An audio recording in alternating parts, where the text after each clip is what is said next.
Hi everyone, and welcome back to the Elden Ring 100% walkthrough. This is going to be a boss episode, so we're starting from Agheel Lake North. We are now a mage. We've got our staff, we've got our good spells, we're ready. So it's time to take on the namesake of the lake. The lake is named after Flying Dragon Agheel. So, to talk about strategy a little bit here, if you're Faith, if you're playing a Faith build, I recommend using Sacred Blade and aiming for the head. So a dragon has multiple spots you can lock onto. You can lock onto the legs, you can lock onto the head. Sacred Blade is really good because it releases that arc, that golden arc. It'll hit the head. It's just really good at hitting the head of a dragon. So that's what I recommend for Faith. For melee, your life is going to be kind of miserable trying to fight this thing. It's a really frustrating thing. You have two options as melee. You can just run around on Torrent and just don't lock onto the dragon and just swing for the legs and wings. And that'll take a long time, but it's relatively safe. Or if you want to actually try to engage with it and learn the dragon's moves, you can do so. What you'll want to do then is jumping attacks on the head, typically. Because then you'll be able to get a poise break on the dragon and actually get critical hits on the head. Rock Sling is actually really good at poise breaking, but it's hard to capitalize on it because usually we'll be far away running around. So just keep spamming Rock Sling during a critical hit window instead of trying to run up and do a critical hit. You'll just lose time and damage.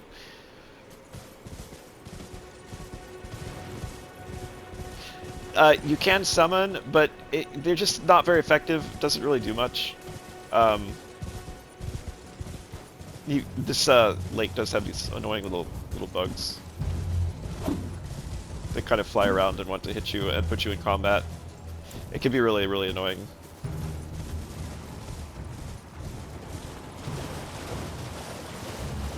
As you come down here, the dragon will kind of fly into this camp and kill all of you. You can see him coming in there. And he killed like everyone in the camp. So what you want to do as a mage is lock onto the head and then just start casting Rock Sling.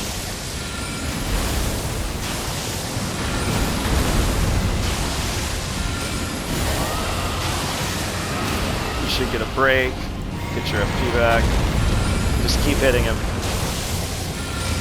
You see we're just wrecking him.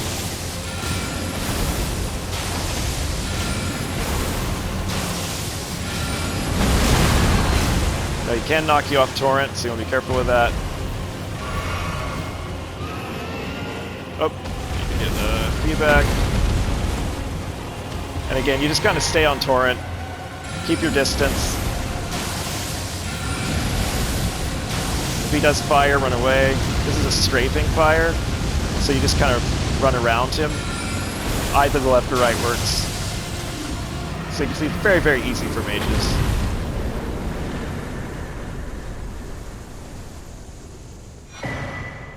And remember how we killed Grail and we got some Dragon Hearts. You get, you spend those at a place called the Cathedral of Dragon Communion and buy dragon incantations. Those are Faith Arcane incantations. So now we're gonna go back to the Seaside Ruins. We're gonna talk to Yura. Now there's a stake in the middle of that lake that you could respawn at when you die if the dragon kills you. And in addition, Yura would make fun of you and call you a bloody halfwit for trying to kill the dragon if you failed and then came and talked to him here. And you could summon him, but again, it's worthless. It buffs the dragon's health significantly, which you don't really want. And the summon is always running around out of range, so... Beautiful work. Felling that dragon, and as such, there's something you might like to know. The heart you brought back. It's used in Dragon Communion if you should find yourself overcome by hunger for the heart, yearning for its strength, then seek the decrepit church on the little island off the western coast. You must not forget, though, those who partake in Dragon Communion will one day shed their humanity, their hunger for dragon, their yearning only worsens until the floodgates burst, unleashing eternal torment, the strength of a mighty dragon. Magnificent, but deadly. It's no surprise that dragon communion is ruinous. You must not forget, though, those who partake their hunger for dragon until the flood the strand. It's no surprise. I wanted to actually look at the, since we finally got another option. That's kind of fun. Yeah, it's kind of a goofy front. Look like we're about to butcher something. Still don't have a lot of options armor-wise in terms of our bling, Elden bling. Alright, so we're just going to make this a boss episode. We're going to move on to... Now, I'm going to show you one of these horsemen that you can fight. They only come out at night.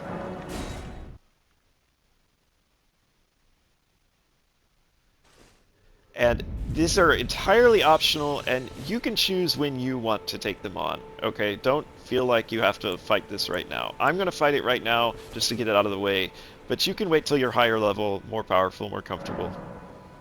So remember, what you want to do is pass time until nightfall, and I recommend using Carrion Slicer for this guy.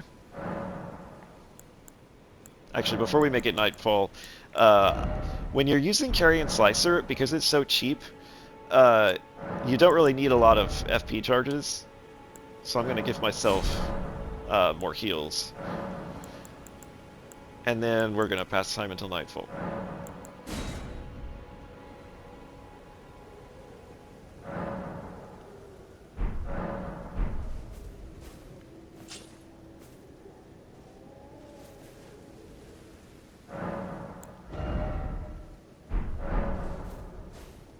Just curious if I can level up yet. I can't. Wait, I thought I did the...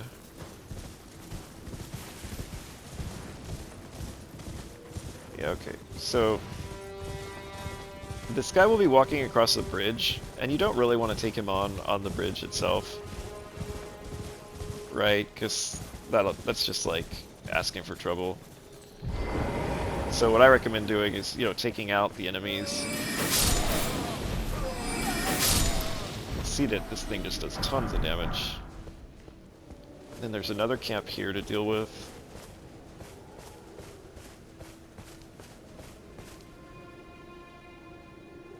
If it comes a little further, alright. I'm gonna let him go away so that we can...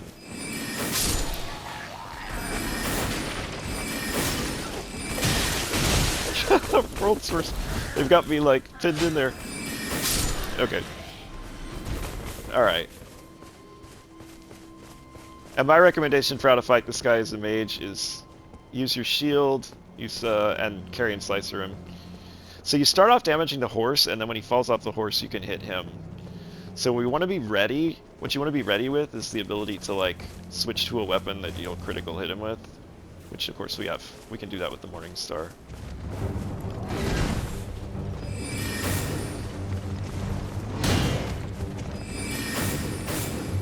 Oh, terrible.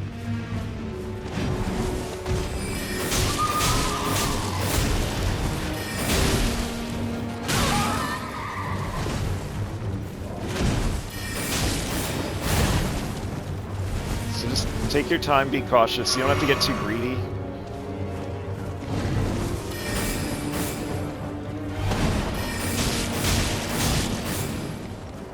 So we need FP. Always be watching that.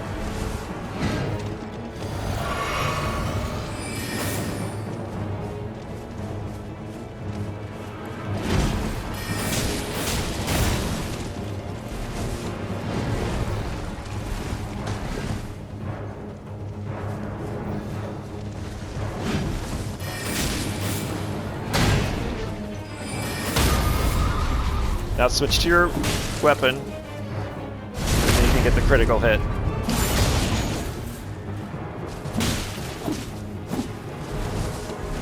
Sometimes you'll lose lock on like that. Now after he gets back up, you'll still be damaging him. Oh, he was immune for a little bit there.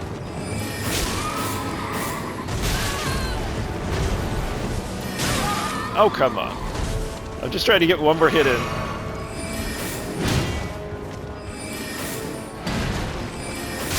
It took a long time to get that one last hit.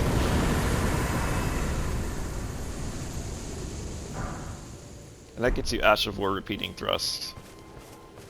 So yeah, again, you don't have to take this enemy on right now. It's totally fine to, like, put that off. So the one other enemy we could take on as well is the Tree Sentinel.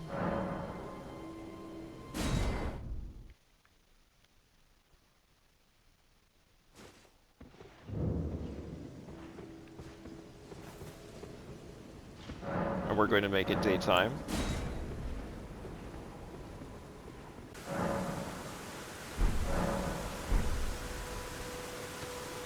I think actually I want to switch to, let's see, our skellies. Because they'll keep getting up, which could be very useful here.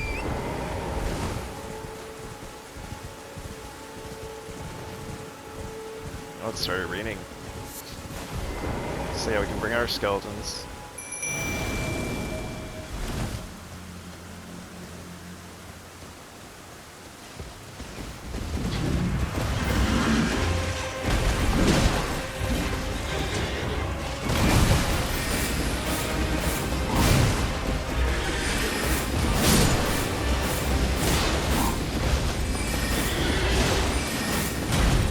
We're out of FP, so we're gonna get away, let him fight the skeletons for a while.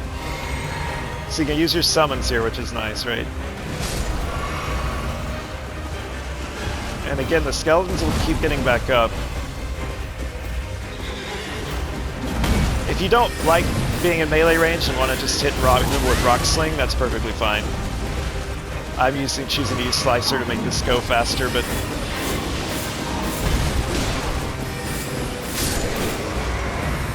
perfectly fine to use Rock Sling from ranged if you don't want to try to roll at the right times and stuff. That gets you the Golden Halberd, which is a fantastic weapon for Strength Faith. You can play the entire game with this one. You can see its Strength Faith scaling, and the scaling gets better and better. So now we should be able to gain some levels here.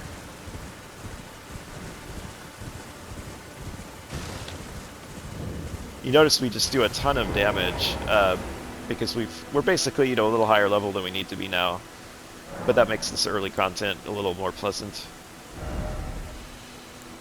So I think my recommendation here is I think we're going to get our intelligence a little higher and our faith a little higher. You know what? I think we'll get faith to 12 to be ready on that front, to be able to use certain incantations, and then we'll get intelligence to 22.